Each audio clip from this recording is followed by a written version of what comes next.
ብዙ እህቶቼ በኮመንት ላይ ያለውና ብዙ ኮመንቶችን አያለው ማለት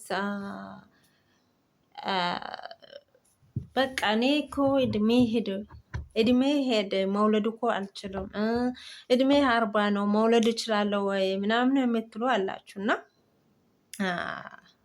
ስደት በጣም ክፉ ነው እውነት።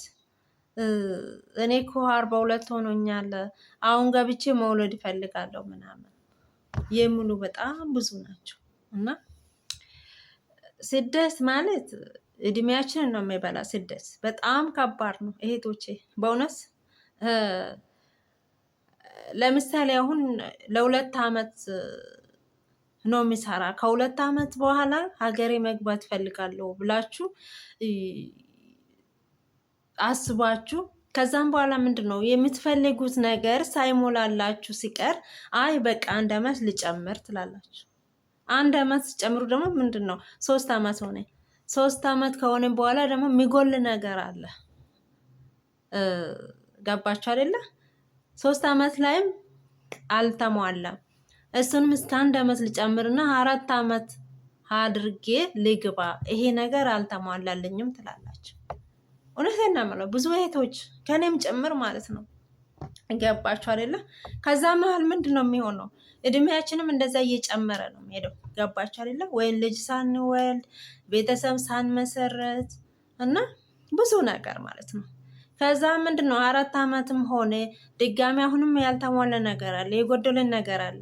ይሄን ሳላስተካክል አልገባም ትላላችሁ አሁንም ማለት ነው። እውነቴን ነው። እሱም አሁንም ደግሞ 5 አመት ሆነ፣ ያኔም ደግሞ ያልተሟላ ነገር ይኖራል። ልጨምር በቃ 10 አመት፣ ከ10 አመት በኋላ ነው የሚገባ ብላችሁ ልታስቡ ትችላላችሁ። ብዙ ነገር የብዙ ሴቶች ጥያቄ ነው። ከዛ መሀል ምን ሆነ እድሜያችን ስጨምር፣ ለምን እድሜያችንም አብሮ ነው የሚጨምረው። እድሜያችን ስጨምር ታውቃላችሁ በእውነት እህቶቼ፣ እኔ ማለት የሴት እድሜ በጣም ትንሽ ነው። ያው የመውለድ ቻንሳችን ከ30 እስከ 35 ወይ እስከ 40፣ ከዛም በኋላ በጣም ከባድ ነው ታውቃላችሁ። ከዛም በኋላ እናንተ ገብታችሁ መውለድ ብትችሉ እንኳን በአረብ ሀገር ላይ ድካሙ ስንት ነገር አለና ልጅ ማሳደግ ይሰለቻችኋል ራሱ። እውነት በጣም ከባድ ነው። እና እኔ እንደዛ ከሚሆን አይሞላም ምንም 20 አመትም ስሩ 10 አመት 30 አመት ቢሰሩ አይሞላም፣ ምንም አይሞላም። ቀዳዳ አይጠፋም። እዚጋ ቤተሰቦችን እንደዚህ ሳላደርግላቸው ቤት ሳልሰራ እንዲህ ሳላደርግ ሀገር አልገባም ልትችሉ ትችላላችሁ። እና እዚጋ ደግሞ በመሀል የምታጡት ነገር አለ በእውነት። ልጅ ከምንም በላይ ልጅ ጸጋ ነው ማለት። ያው በምን ልናሳድግ እንችላለን ማለት ምንም ነገር ሳይሳካልኝ ይሄን ካሳካው በኋላ ነው ገብቼ መውለድ የሚፈልገው ቤተሰብ መመሰረት የሚፈልገው ልንል እንችላለን። ብዙዎቻችን እንላለን ማለት በእኔም ማለት እኔ ምን ነበረ በፊት ገባች አይደለ? ይሄ ነገር አሳክቼ እኔ አሁን እውነት ቤተሰብ 7 አመት አስቆጥሬያለሁ ማለት ነው።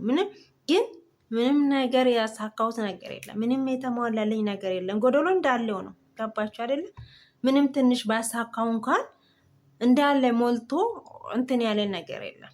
ቀዳዳው እንዳለ አለ። ሆነ ጎደሎ አለ። ምንድነው እዚህ ጋር እድሜያችንን እናጣለን፣ ውበታችንን እናጣለን። ብዙ ነገር በጣም ከባድ ነው። ገባችሁ አይደለ?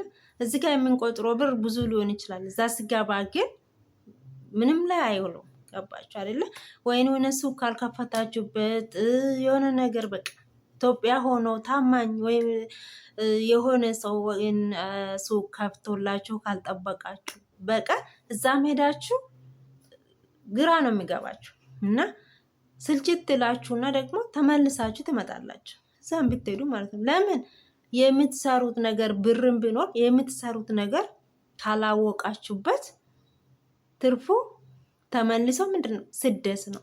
እውነት ተመልሳችሁ ወደ ስደት እና እኔ አጋጥሞኛል እንደዚህ ማለት ብርዤ ግን ማለት ነው ብርዣለሁ ብር አለኝ ሀገር ገባው ከእንግዲህ አልመለስም ወደ ስደት ብዬ ወደዛም ዞር አልተኛም ከዚህ በኋላ ብዬ ነበር እና ገባው። ስገባ ግን ገና በሳምንቴ እንትን አለኝ በቃ አስጠላ። ፈለኩ መስራት የሚፈልጉ ነገር ፈለኩ፣ ግን ላገኝ አልቻልኩም። ምንድን ነው እኔ ስላላወቅኩት ነው የሚሰራውን ስላላወቅኩ። ገባችሁ አይደለም? በቃ ሞከርኩኝ እንትን አልኩኝ። በቃ የሚሰራው እንትን ሳጣ ብር እያላችሁ እኮ ነው ብዙዎቹ መስራት እየፈለጉ ግን በብር እጦት ምክንያት እንትን እላለሁ። ግን እኔ ግን እጄ ላይ ያለ ግን የሚሰራው ነገር አላወቅኩም ማለት ነው። ከዛ ምንድን ነው ተመልሼ ወደ ስደት ገባች አይደለ? እና በጣም ከባድ ነው እህቶቼ። እና በቃ የሆነ ትንሽ ሱቅ ሽሮ ቤት እንኳን ብንከፍት ሻይ ቡና እንኳን ብንከፍት አዋጭ ነው ብዬ አስባለሁ። እኔ በቃ በትንሽ ማለት ከትንሽ ተነስተን ወደ ትልቅ ማለት በአንድ ትልቅ ሱቅ እንከፍታለን፣ በአንድ በቃ ካፌ ትልቅ እንከፍታለን ማለት አይደለም። ከትንሽ ተነስተን ግን ትልቅ መሆን እንችላለን። እና ስደት ክፉ ነው። ስደት ላይ ብዙ አይነት ነገር ታውቃላችሁ። በስደት ያላችሁ ልጆች ስንት ነገር እንደሚያጋጥም ስንት ነገር በስደት ላይ ማለት ነው። እና በዛ መሀል ብዙ ነገር ደግሞ ገብተን ምንድን ነው የምናስበው እኛ ሁሉ ነገር ከተሳካልን ከተሟላልን በኋላ ገብተን መውለድ ነው የምንፈልገው። አግብተን ትዳር መስርተን አግብተን መኖር ነው የምንፈልገው እና ያን ደግሞ ላናገኝ እንችላለን። ገባችሁ አይደለም? ከኛ ጋር የሚመጣጣን ማለት ታታሪ የሆነ ሰው ላናገኝ እንችላለን። ገባችሁ አይደለም? አሁን ምንድን ነው ኢትዮጵያ ላይ ያሉት ወንዶች ታውቃላችሁ፣ እውነቴን ነው የምላችሁ፣ አረብ ሀገር ያለችን ሴት ነው የሚያሳድደው። ስራ መስራት አይፈልጉም። እሷ አረብ ሀገር ሄዳለች ከተባለ በቃ ስልክሽን ፈላልጎ ምን ብሎ ነው እንትን የሚለው እና ከገባሽ በኋላ ምንድን ነው እንትን አይኑን እንኳን አያሽም። የሆነ አንቺን ለማግባት ትልቁኝ ምንኝ አይመለከተውም። ለምን ብር ነው። ካገባሽ በኋላ ምንድን ነው የሚሆነው? አንቺ ነሽ ችግር ውስጥ የምትወርቂ። ገባሽ አይደለ? እንሱ ብርሽን ምንም ሳይዝ ይገባል። ከዛ ምንድን ነው ምንም ሳይል ወይኔ አንቺን ልጅ መውለድ ትችያለሽ ከተጋባች በኋላ። ከዛ ወደ ምንድን ነው የሚሄደው? እሱ ሲጀመር ወደ አንቺ የመጣው ወይኔ አንቺን አፍቅሮሽ ወድሽ አይደለም፣ ብርሽን ፈልገው እና ያኔ አንቺን ልጅ መውለድ አትችይም ብሎ ጥሎሽ ሊሄድ ይችላል። ጥሎሽ በሄድበት ሰዓት ግን ባዶ እጁን አይደለም የሚሄደው። ገባችሁ አይደለም? ያለሽን ተካፍሎ ነው ሳይደክም ሳይለፋ ምን ሳይል ግን አንቺ በለፋሹ እሱ ግን ተካፍሎሽ ነው የሚሄደው። እና በእውነት ቤተሰብ እኔ ብዙ እህቶች አጋጥሞኛል እና አንድ ጓደኛ እንደዛ ነበረች በእውነት እና እንደዛ ሆና አገባች። ካገባች በኋላ እድሜዋ እንትን ወደ 40 ምናምን ነው እና ከስደት ተመለሰች። ወደ 10 ምናምን ሰራች፣ ገባች። ሁሉ ነገር ማለት ያው ሙሉ በሙሉ ባይሟላ ቤት ሰራች፣ ምናለች ገባች። ሲገባ ምንድን ነው ሆነው አገባች። ካገባች በኋላ መውለድ አልቻለችም። እስከ 2 ዓመት ጠበቃ። ከዛም በኋላ ምንድን ነው ንብረቷን ተካፈለ፣ ተለያዩ። ከዛ እሷ ምን ሆነች? ተመልሳ ወደ ስደት ተመለሰች። በእውነት እና ስደት በጣም ክፉ ነው። እድሜያችንን ነው የሚበላ፣ ጉልበታችንን ነው የሚጨርሰው፣ ውበታችንን ነው የሚጨርሰው። በእውነት ሁሉ ነገራችንን ነው የምናጣው እና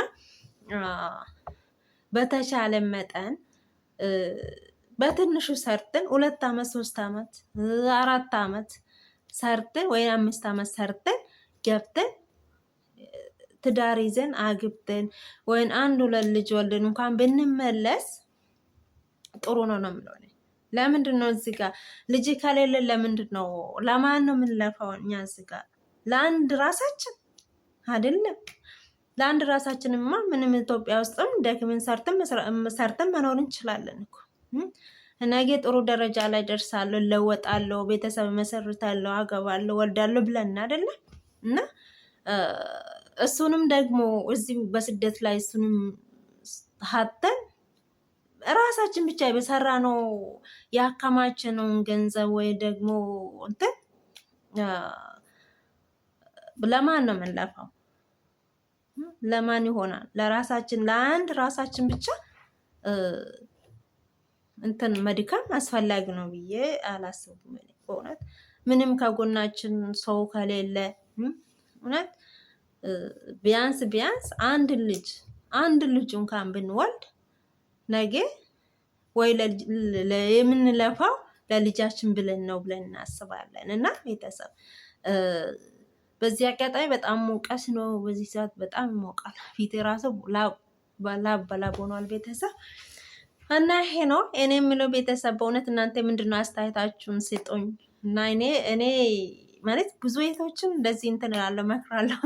በእውነት ለምን በጊዜያችን ብንጠቀም ነው የምለው። በእውነት አንድ ጊዜው እንትን እድሜያችን አንዴ ከሄደ አይመለስም እና መመለስ አንችልም። እና በጊዜያችሁ ተጠቀሙ ቤተሰብ።